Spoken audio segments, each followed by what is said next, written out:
Brett Kavanaugh is now officially Justice Brett Kavanaugh. He's been approved to sit on the Supreme Court. The final vote was 50-48. Here are the interesting votes that merit comment. It almost goes without saying that virtually every Republican voted in favor of him. That's except Lisa Murkowski.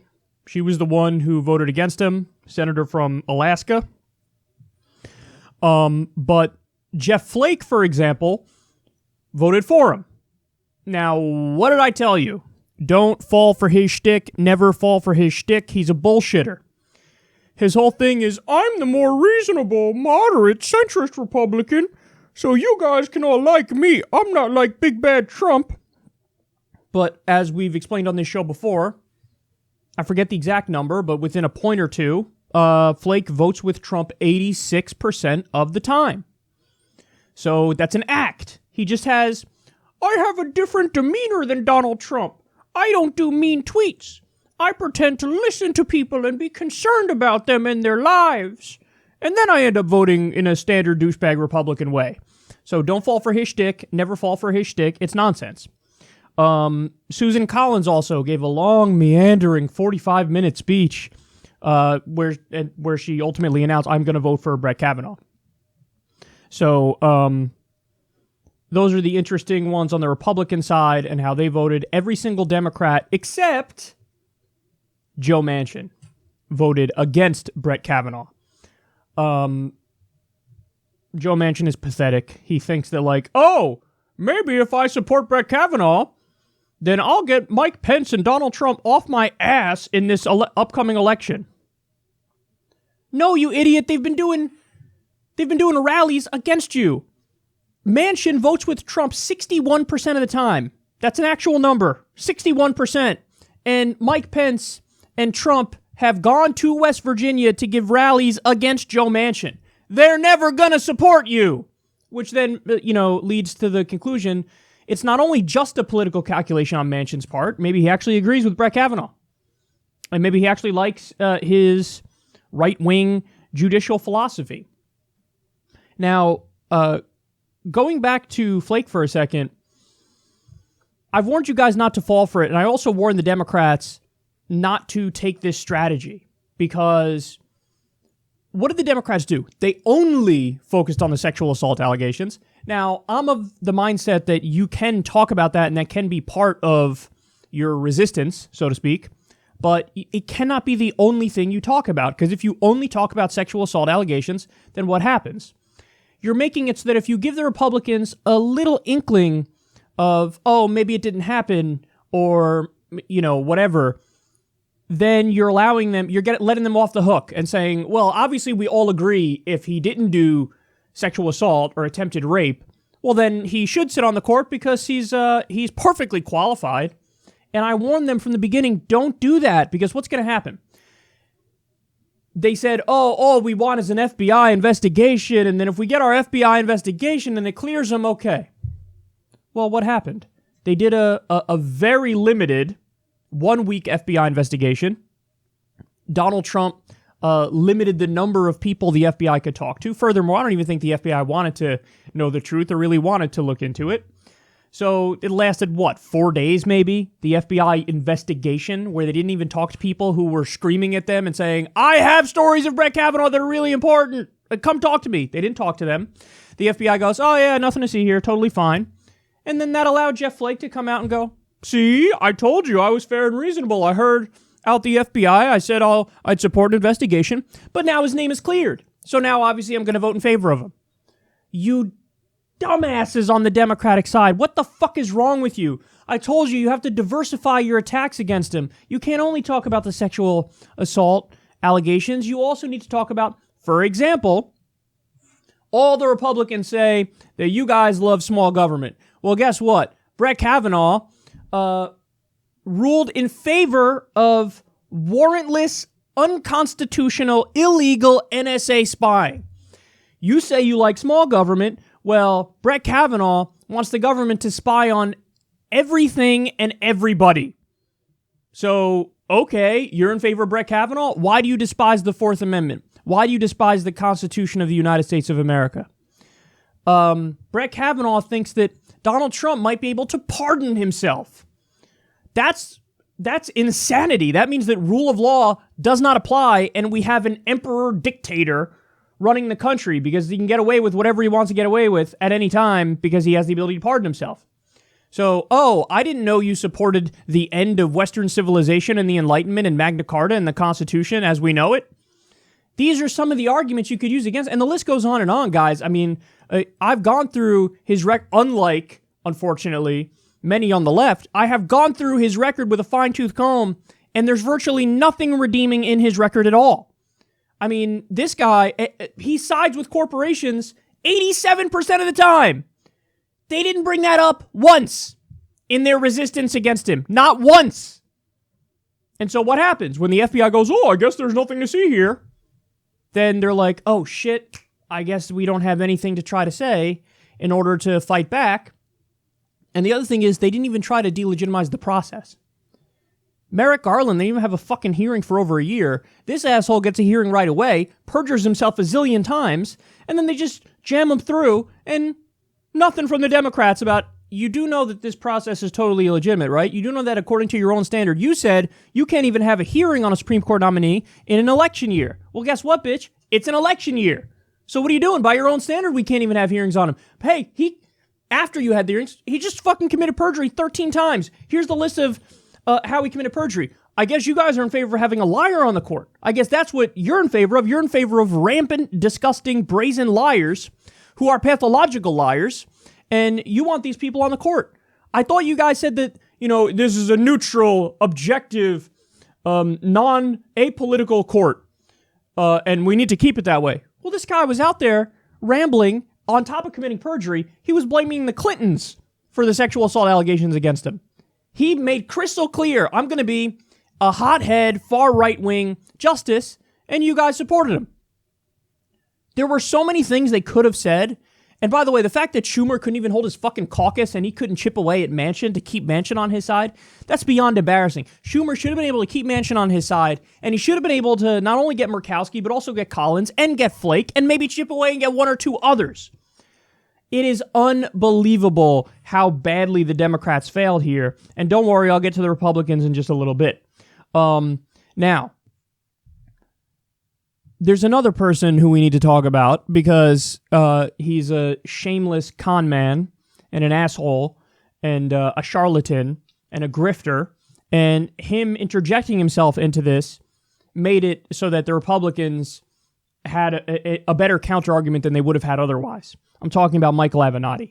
Michael Avenatti came forward with some new allegations against Kavanaugh, and it turns out that there were gigantic holes in the story of his client. Now, Michael Avenatti knew that there were holes in the story of his client. He knew that she wasn't the most credible person, but he came forward with the allegations anyway. Why? Because grifter's gonna grift. Because he's a fame whore. All he wants is that spotlight. That's all he cares about. So by any means necessary, he's going to get his name out there, even if it means coming forward with allegations that very well may be false, that then undercut the counterattack against Kavanaugh, because then Republicans get to say, are you kidding me? Look at these allegations. Look at all the inconsistencies. Look at all the holes in the story. I guess all of the allegations are bullshit, because the allegations from her might indeed be bullshit. So you fucking jackass. I warned you guys, man. I warned you guys about this clown. You should have known he was going to fuck shit up. You come out of nowhere. You're the attorney for Stormy Daniels. And then now, all of a sudden, you're on every single fucking news show and every single 24-hour cable news network. And in fucking 25% of the headlines I now see on a daily basis when I scroll through my Twitter feed among all the news sites. Are you fucking kidding me? And shame on the mainstream media for making Michael Avenatti a thing. How do you not see through this clown and this fraud? And now he very well may have impacted it so that Kavanaugh was able to get on the Supreme Court. Congratulations, Michael. But you did get your name in a few more headlines now, didn't you? And then now, okay, here's the talk about the Republicans. I've seen many Republicans celebrating this. Now, of course, the politicians themselves are going to celebrate it. They're tweeting, pictures of them drinking beer. Like, I like beer too. It's great. Kavanaugh got approved. Whether it's John Cornyn or Cornyn or whoever the fuck else. There's a bunch of them. And they think it's all fun and games and it's all ha ha ha he he he. The thing is, they look like the insular frat boy assholes that they are. But the main point is not even... I'm not even pointing this at the elected Republicans, because honestly, it's expected of those horrendous elected Republicans. Am I really going to, like, oh, what, Chuck Grassley's going to fucking randomly be reasonable when he hasn't been for fucking decades? Never going to happen, okay? So I knew they were going to be the assholes that they were, or that they are. But the thing that got me, man, holy shit, is looking at the MAGA assholes on Twitter. Now, listen, I'm the guy who has always said you can't paint them all with a broad brush when it comes to Trump supporters. Yeah, some of them are bigoted assholes like fucking David Duke and Richard Spencer, and they like him because of his bigotry.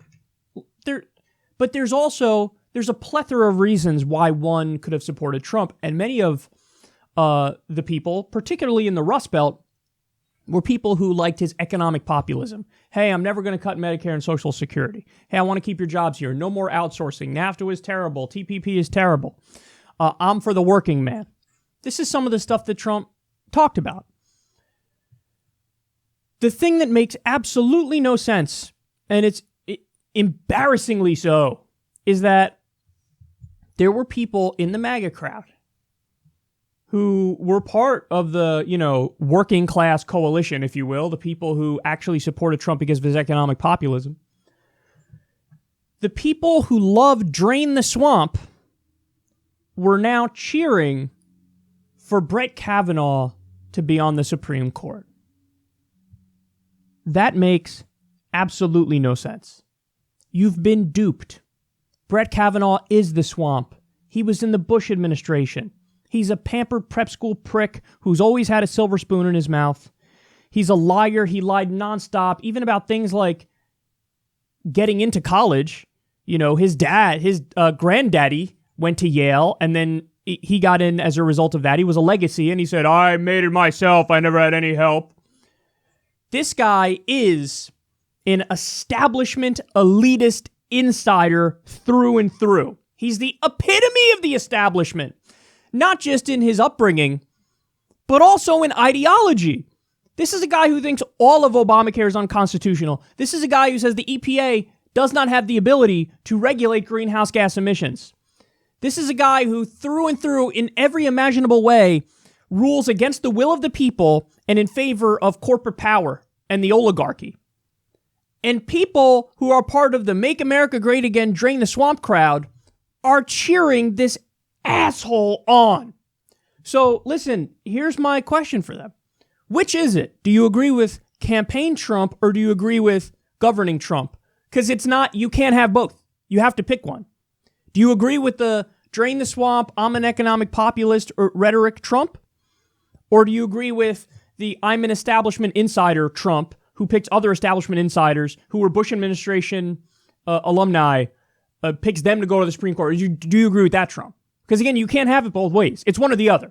Either you support the economic populism, Drain the Swamp, or you support the swamp, which is who Brett Kavanaugh is through and through. So you have to pick. Again, it's not, you don't have the option of saying, I support both because both of them are Donald Trump. Yeah, but those are fundamentally opposite. So you have to pick one or the other. And that's the thing is, here's the main point, guys. They just don't care about all that. The fundamental underpinnings of their ideology. It's this. Ready? I'm going to boil it down for you. Trigger the libs. That's it. That's all these clowns care about. Trigger the libs. Just trigger the libs. Whatever gets them mad, I'm in favor of. So it doesn't matter that I just contradicted myself and that I'm a giant hypocrite and that I make no sense and I don't have a coherent philosophy or ideology. I just want to make you upset on the left, so here goes. Well, congratulations. You got what you wanted. However, there is a downside and there is a side effect of this. You're a giant fucking idiot.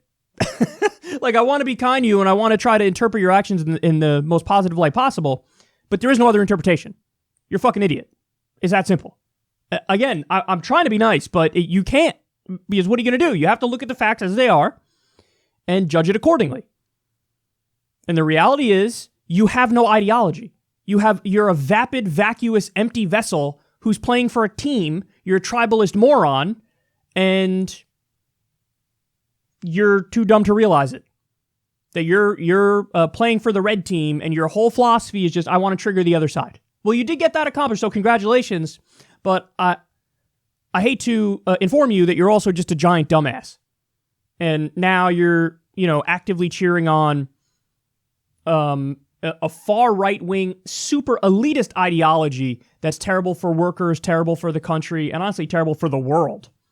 Because there are implications far beyond just the U.S. when you have a solid conservative majority on the Supreme Court. I mean, oh my God, do you guys have any idea how much damage is going to be done over the next 30 years now by this court? This court is now solidly conservative. Solidly conservative. So now anytime we get a win for the left, say, for example, we get a President Bernie Sanders or a President Elizabeth Warren, and then we get a Democratic supermajority, and then they somehow get Medicare for all. Now, all of that can just be stonewalled by the court. They could hear a case on, somebody's going to sue over it, some right-wing group is going to sue over Medicare for all. It's going to go to the court, and then they're going to come up with some bullshit rationalization to say, no, this is unconstitutional for reasons X, Y, and Z. And sorry, we're striking down Medicare for all. This is what we have to deal with now. And listen, guys, the way that this process unfolded with Kavanaugh, the Supreme Court has almost totally lost legitimacy. Like, that's it. You're not, the whole charade of the hardcore institutionalists of like, American institutions are above politics. And that's the way it works. No, that charade is over with. You can no longer pretend like it's a neutral court or it's an objective court or the institution overrides politics. No, it's a rank partisan endeavor, and that's dead. And so now you're at a point where I feel like there's this sense in the country of, I don't even if they rule something now, fuck them. Because it's a rank partisan organization. And this fucking asshole, this prep school jock prick bitch is now on the court. The perjuring liar, alleged attempted rapist. This guy's on the court, and we see how full of shit he is, and we see how elitist he is, and we're going to let him make decisions that affect all of our lives? The court is losing legitimacy. So that's the state of affairs as it is right now. Final point is, people are saying the GOP is energized. Maybe. But I think the left is going to be more energized now. I mean, I love this idea of like, oh, now we're energized. Well, you guys got exactly what you wanted. Congratulations. You got this douchebag on the court. You got exactly what you wanted. What do you mean you're energized? You just won. That's not, people usually get energized after a crushing loss. So I think, if anything, it's more that the left is going to be energized. That may have implications for the upcoming midterms. But I love how I've seen so many things on Twitter of like, congratulations, the way you treated Kavanaugh has now energized the right. The fuck are you talking about? The guy got on the Supreme Court. He's on the Supreme Court. What do you mean? The way you treated him is so unfair. Unfair? The dude's on the fucking court. He got exactly what he wanted. You got exactly what you wanted. Oh, was his legacy hurt? I got news for you. The guy's a fucking douchebag anyway. I said this a million times. Put aside the sexual assault allegations for a second. He's still a prick. He's a pampered prep school prick, and anybody with a brain can see through it. So, god damn it, man. We'll see what happens, but I think this energizes the left a lot more than the right. But now you have Justice Brett Kavanaugh. The Supreme Court is lost, and there is no silver lining. There is no silver lining in this story, and anybody who tells you otherwise is wrong.